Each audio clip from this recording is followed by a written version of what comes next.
తిరుమల శ్రీవారిని అహోబిలం పీఠాధిపతి శ్రీ రంగనాథ యతీంద్ర మహాదేవి శేఖర్ దర్శించుకున్నారు.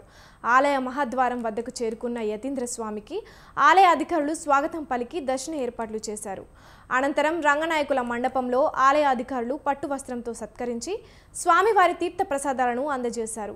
ఆలయ వెలుపల స్వామీజీ మాట్లాడుతూ అహోబిల దేవస్థానంకు మఠం తరపుని ఆభరణాలు చేయించాము తప్ప దేవస్థానం నుంచి ఎలాంటి ఆర్థిక సాయం పొందలేదన్నారు.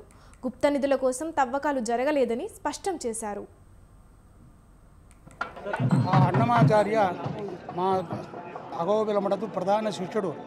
ఆయనకు అంత ఉజ్జంతి ఉత్సవం కోసమే ప్రతి సంవత్సరం వస్తాము. ఇప్పుడు దేవస్థానం గారు అందరూ కూడా మాకు దేవుడి దర్శనం చాలా బాగా చేసి అన్ని ఉపకారం చేస్తారు. అందరూ కూడా భగవద్ అనుగ్రహాన్ని సర్వక్షేమం కలిసి ప్రార్థన చేస్తాము. అన్నమాచార్య వర్ధంతి. అన్నమాచార్య మా అహోబిల మఠం ప్రధాన శిష్యుడు. ఆయనకు అంత ఉజ్జంతి ఉత్సవం కోసమే ప్రతి సంవత్సరం వస్తాము. ఇప్పుడు దేవస్థానం గారు అందరూ కూడా మాకు దేవుడి దర్శనం చాలా బాగా చేసి అన్ని ఉపకారం చేస్తారు. అందరూ కూడా భగవద్ అనుగ్రహాన్ని సర్వక్షేమం కలిసి ప్రార్థన చేస్తాము.